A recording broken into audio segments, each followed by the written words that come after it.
people can have different views on foreign policy. I have no issue with people having, a wide range of foreign policy perspectives. But nothing going on around the world should impact how we treat people here at home. And when a synagogue in my riding gets shot up because of a conflict going on 10,000 kilometers away, we have to stand united as a country against that. And there's things we can do, and there's things we have done, and we can get into that. From coast to coast to coast. These are our stories. This is the VCalla Show, presented by CrossCut Digital Strategies.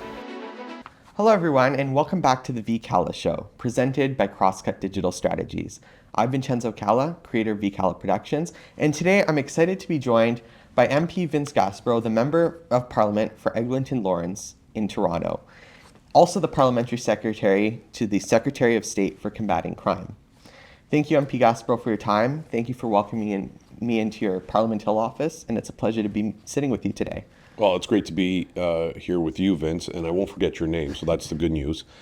Second is call me Vince. MP Gasparro sounds way too formal. Well, it's a pleasure to finally meet you. We've followed each other for quite a long time on various socials and have sort of communicated there. And it's once I started this podcast up again after a summer break, I knew I had to reach out to your office and get you on the show. So it's a pleasure to be with you today. I'm excited to talk about a lot of things. Well, it's great. I'm glad we were able to coordinate schedules, and I'm glad you're here. Thank you. So whenever I have a member on for the first time, I always like to give an opportunity just to the member to tell me a bit about yourself, a bit about your background, so the audience has a better sense of who I'm talking with today. Sure. So, born and raised in North York, and my parents are Italian immigrants. My dad actually through Buenos Aires, Argentina. And then came to Canada. So, but family lineage is Italian from southern Italy. I have two sisters. I'm married to my beautiful wife, Nicola, who's Irish, born and raised in Ireland. I have two daughters. And so I'm surrounded by very strong women. So that's I'm very lucky in that regard. My career has predominantly been on Bay Street. I worked for a private equity fund for in various capacities for about 12 years. I spent several years as head of clean energy finance at VanCity. VanCity is Canada's largest credit union. So I was financing renewable energy infrastructure projects across the country. Had a very similar role at a division of Scotiabank called Roynat Capital. And I had two stints in government. One working for Prime Minister Paul Martin. And the second working for former Toronto Mayor John Tory. That's sort of Vince in a Coles Notes version. For some of your older listeners, they'll know what Coles Notes means. That's me. So tell me a bit about Paul Martin, working for Prime Minister Martin back earlier in this decade. Transformational time in Canada. How was that working for the Prime Minister? What did you do? What was that like, and how did that inform your political journey? So I was his Ontario desk, and look, it was one of the great honors of my life to serve Prime Minister Paul Martin, arguably Canada's greatest finance minister, and here's a guy who was very successful in the private sector, put all that aside to serve his country, and as prime minister did some pretty transformational things we take for granted. Same-sex rights, equality, marriage equality. He is someone who championed Indigenous reconciliation before it was cool. As I've said before, and I'm speaking of really the Kelowna Accords. He championed environmental protections and really moved the needle as finance minister and as prime minister around building out renewable energy infrastructure in our country, and balanced the budget as prime minister. And obviously we know his success as finance minister. So, seeing him manage really the country at that time was really, as a young 23-year-old, was something that I will forever be grateful to him. And frankly, if it wasn't for Prime Minister Martin, I don't think I'd be the MP today. I can't tell you how many people, when I knocked on doors in the most recent election, said to me the only time they had ever voted, and this was from progressive conservatives, who had said to me the only time they had ever voted Liberal was when Paul Martin was leader of the Liberal Party. And they said that, they were voting for me again. And obviously they saw a lot of similarities with Mr. Martin, Mr. Chrétien, Mr. Martin, and Prime Minister Carney. So it gave people some extra comfort that I come from that wing of the Liberal Party. I'm a proud moderate Liberal. And I said this on the campaign. I believe in fiscal responsibility and being socially progressive, and that's very much what Prime Minister Martin was. And I think when you see our iteration of the Liberal Party, that's where we are. We are a centrist, moderate party that believes in fiscal responsibility, investing in our country, laser focus on the economy, and also being socially progressive, making sure that we are able to protect the social programs that people need. Well, I'll tell you, one of my earliest exposures to Prime Minister Martin was fairly young, and I didn't quite understand, but a lot of my family lives in LaSalle, Paul Martin's riding. Yes. And one of my mom's cousins lived right in right behind the plaza where Prime Minister Martin's constituency office was. And he's passed away now, but I always heard the story of how he always used to show the photo of the time he met Prime Minister Martin in his neighborhood, and he always showed that photo, and that was one of his proudest moments I always heard about. So definitely heard about Paul Martin. I was very young. I was born during his tenure as Prime Minister, so I don't really remember his time as Prime Minister, Vince, but I've heard a lot. Vince, I can tell you, you're making me feel very old right now. So thank you for that. I appreciate it. Well, let's change tracks now to you becoming Prime Minister, becoming a member of Parliament. So you ran 2 elections last year. Like many people in this province, especially a lot of people both in the running for office, but a lot of the volunteers on both sides of the parties knocked on a lot of doors continuously from the end of January to the end of April. Yep. You were one of them because you ran in the provincial election, Yep. lost by the skin of your teeth, 167 votes, close race federally too, but you came out on top in that. Yeah. Tell me a bit about that, knocking on doors for 4 months and winning. I think the life lesson there is what seems like a negative at one point, ends up being a positive.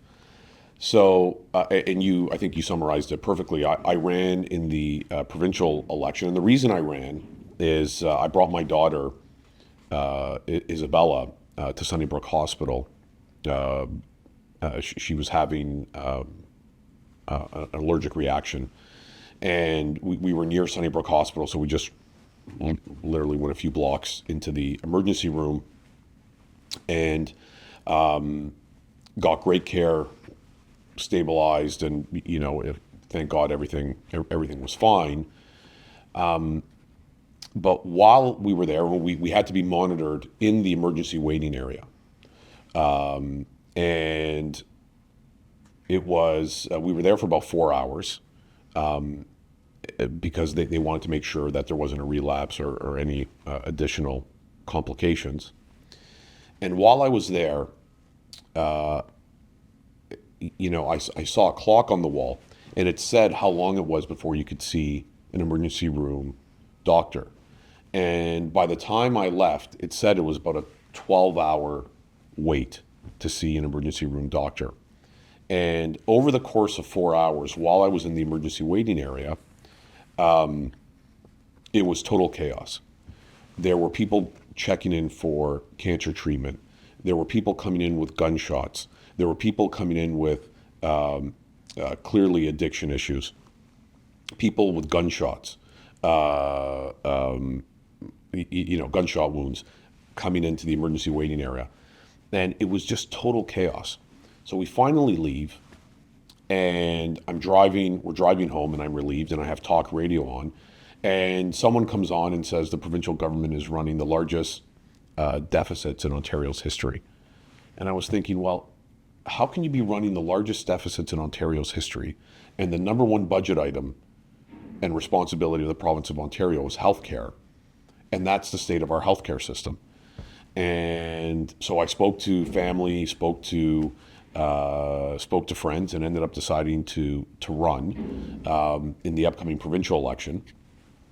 We know Premier Ford called a snap election, and I was really proud of our electoral results. We outperformed the Ontario Liberal Party by almost 19%, which doesn't happen often. And we obviously, as you pointed out, we ended up coming up 167 votes short. And then, obviously 5 weeks later, we end up running it back. We had the same campaign office. We had an influx of volunteers, same donors. It was, we were ready to go. And we ended up winning a close race. The fact is, and it really is an honor. Literally a month does not go by where I run into someone and they'll say, Vince, we didn't vote for you, but thank God, you and Prime Minister Carney won the election. And then they usually end off with saying, we're not going to make the same mistake again. So it feels very good when you hear people who didn't vote for you saying we've earned their support for whatever the next one is. So, but I can tell you, knocking on those doors during the provincial election and the federal election, you really get a sense of how people are feeling. And I'm not sure there was any other politician other than some of my counterparts who also ran in a provincial election, knocked on more doors than we did. There's just no way, right? But you really get a sense of what people are feeling. Eglinton Lawrence is a very diverse riding. We have, very wealthy pockets. We also have some pockets where, people are struggling and need help. So it's a very much a cross section and microcosm of the city of Toronto. I'm honored to be the member of Parliament for Eglinton Lawrence. And like I said earlier, I was born and raised in North York. So to be an MP of one riding in the area known as North York is, like I said, a huge honor.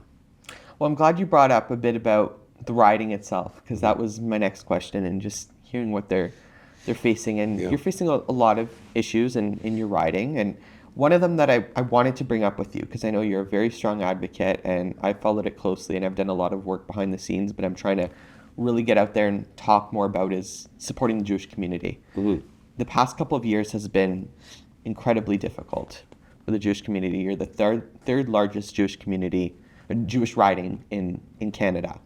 About 16 to 20% of your riding is a Jewish riding. And Yeah, I think it's third or fourth. Third or fourth, yeah. So it's kind of fluctuating. And at the time of this filming, over the weekend and into this week, a lot of synagogues in your riding and Jewish businesses and Jewish communities have been targeted and have been facing violence. And you've been speaking out. Why have you taken up this fight? What are you seeing?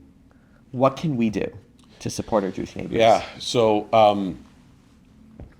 one of the great things about, again, being born and raised in North York, and I did my undergrad at, York University.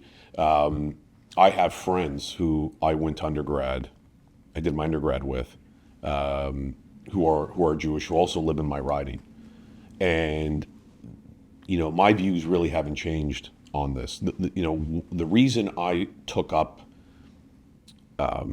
this fight to protect the Jewish community, or be an ally of the Jewish community, first of all, is completely separate from foreign policy.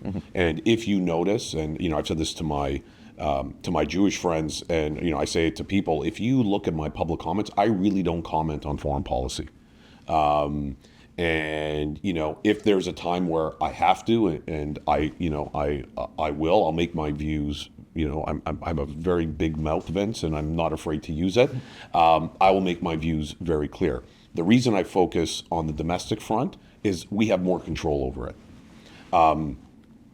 But I took up sort of this path of allyship with the community when I was at York University, because I started seeing these signs on the campus walls talking about this BDS movement, boycott, divestment, and sanctions movement, and we're going back to the late '90s, okay?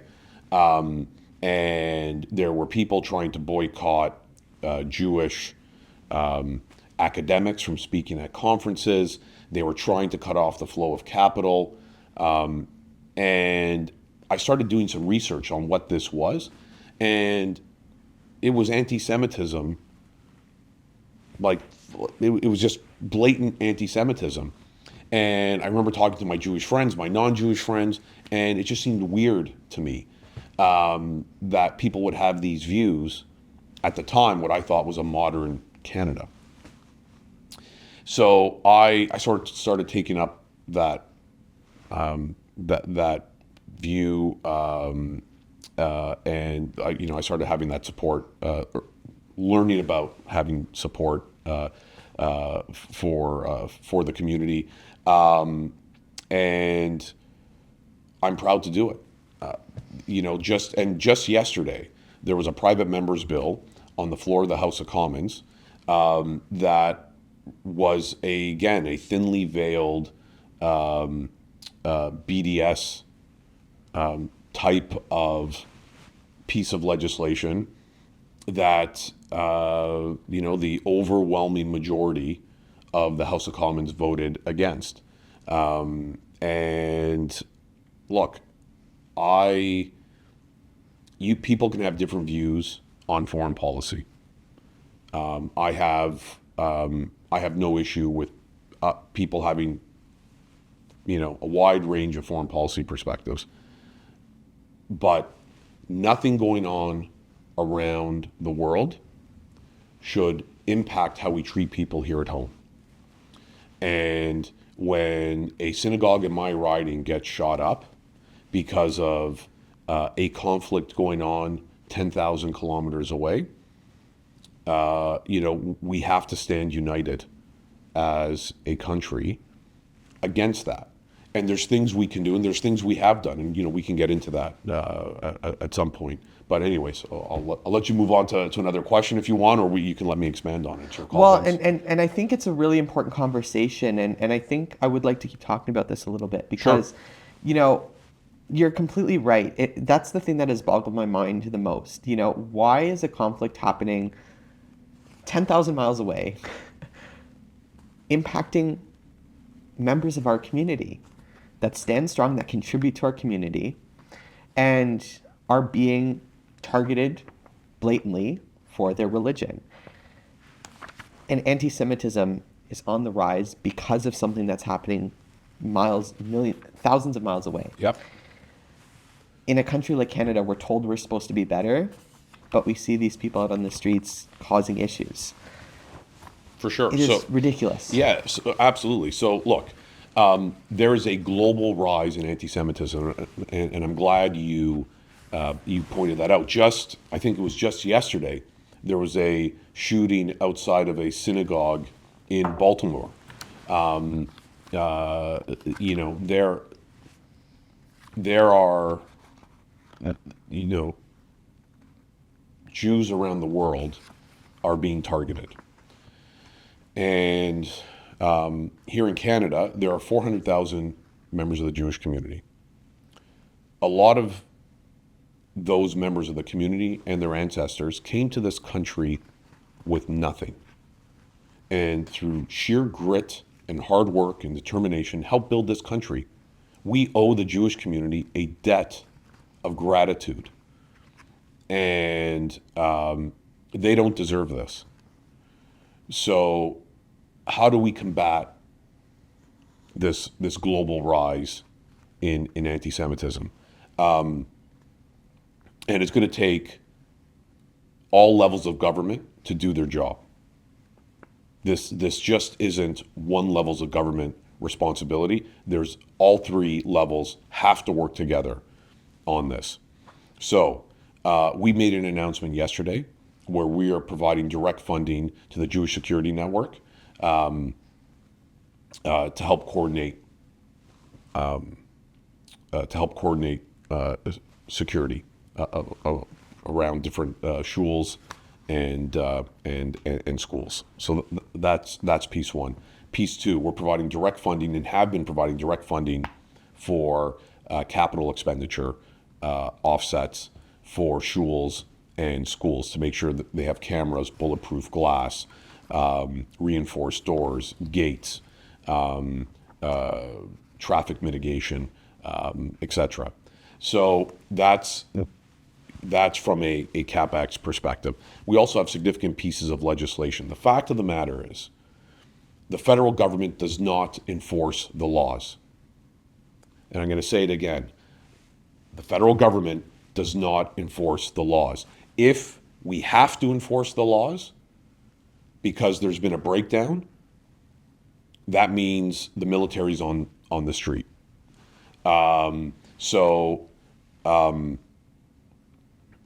said that, we have significant pieces of legislation that are currently in the House of Commons and have been, if not to turn this partisan, have been obstructed by the Conservatives over the last 12 months. Some of that has opened up a little bit. The Conservatives have started to work with us, but I'm thinking about bail reform. I'm thinking of, even though the Strong Borders Act has been stalled and is stalled, there were other pieces of legislation that we brought forward that we could get passed. And that includes hiring 1,000 new CBSA officers, 1,000 new RCMP personnel. I'm also thinking of the Combating Hate Act. And that will give police the tools they need. And, people just think, politicians make up legislation. We talk to experts. We talk to people within our national security apparatus. We talk to people in policing. We talk to members of the Jewish community. They all tell us they need this legislation. So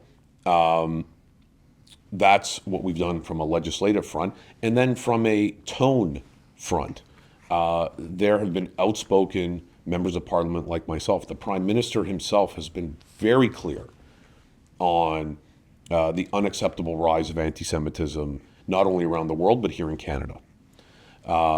So we are doing what we can at the federal level. And I think there's some more we can do, and I think you'll see some additional action and capital being deployed over the coming while. But the provinces have to do their job. The provinces have to enforce the law. The police have to do their job. And not every situation, and this is where, and I've said this to police chiefs in different jurisdictions, they are trained to de-escalate. But not everything is a de-escalation. You have to arrest people. There has to be consequences to, protesting in a residential area. There has to be consequences to brandishing terrorist symbols. And we are a country of laws. We are a country of rules. Politicians can't dictate, who the police can arrest and should arrest. But what I'm telling the police chiefs, and I've said this to them before, they have to do their jobs. They have to arrest people. And they have to send a message, because the only time we've seen at some of these protests people be arrested is when police are being assaulted. And those people should be arrested.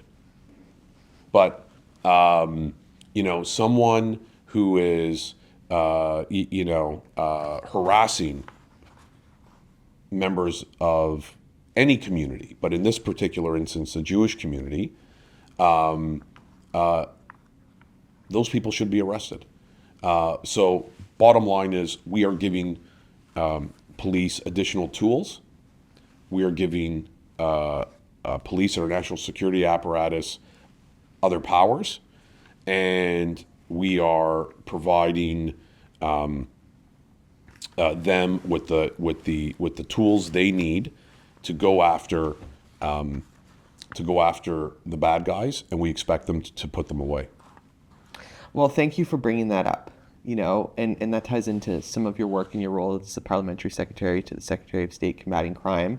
And it all ties together. Like it really does all tie together, and making sure that there's action that follows. Advocacy is important, allyship is important, but action is important too. I've said this in a video I made the other day. Too many people think that it's okay to go on Twitter, post a statement, anti-Semitism is bad, it should never be tolerated, and that's it, or make a video saying that. Thoughts and prayers. And that's important, but if you're not going to follow it with action, it's useless. Yep. So I'm glad you brought that up. Thank you for bringing that up. That is a very important conversation. I'm glad we're able to have that conversation, and I look forward to seeing what you continue to do and what we can all do together to really make sure that we stand up for our Jewish neighbors and make sure that they feel safe in a country that they helped build, because that is so important. So we're wrapping up on time here. We're getting a little low on time here. I'm glad we were able to have this conversation, but I always like to end on a more positive note. Since 2021, I've done about 250 interviews.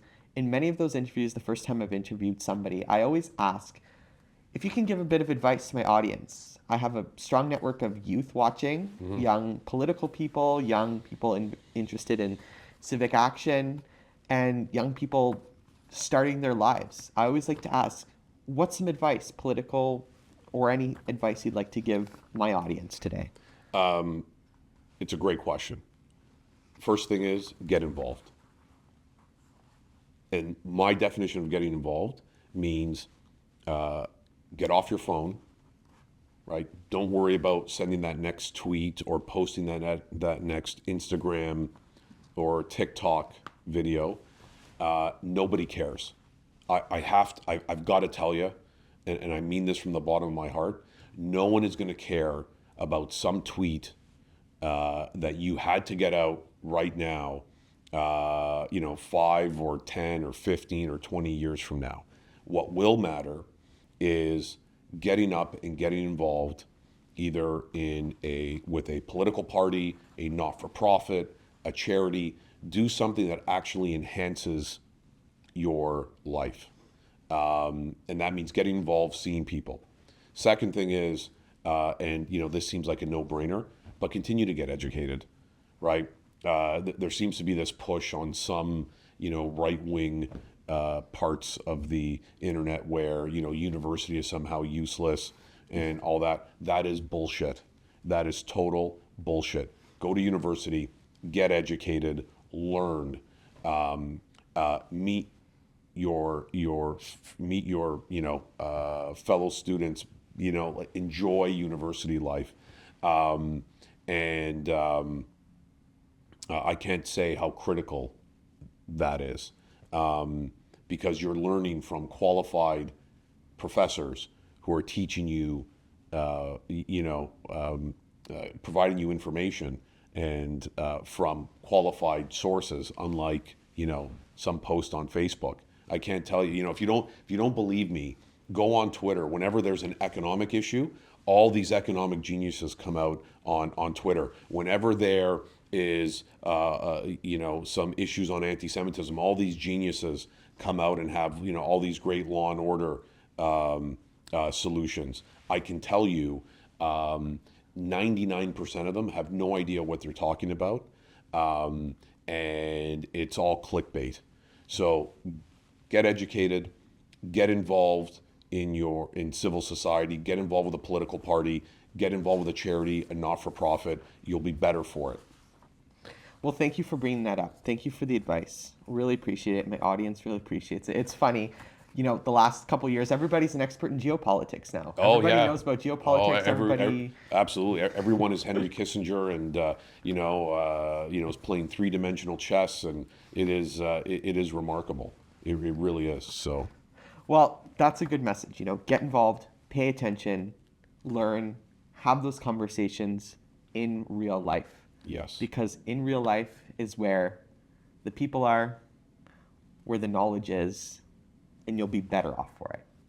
So thank you, Vince, for joining me today. Thank you for hosting me. It was a wonderful conversation. I hope this is not the last of our conversations. I hope we go on to do more. I enjoy always seeing your work and what you're doing, and I look forward to seeing all that. And on the VCalla Show, I always like to give the last word to the guest. Any final parting thoughts to end today's episode on? Well, I thought the last question was the parting thought. But look, thanks for coming, Vince. You, I think, are an inspiration to a lot of folks, right? A young guy, entrepreneurial, interviewing folks. I've been a big fan of a lot of your posts, and keep working hard. So for all of your viewers, emulate this guy. Well, thank you, Vince. Really appreciate it. Thank you for coming on today. The VCalla Show is a VCalla production in association with CrossCut Digital Strategies. So until the next interview, I'm Vincenzo Calla, signing out. Hey, thanks for making it to the end of this video. If you liked this interview, you can find more by visiting VCalla Productions on YouTube, following at VC Productions 25 across all my social media, and visiting vcallaproductions.ca, where you can also join my mailing list. So that's all for this video, and I will catch you in the next one.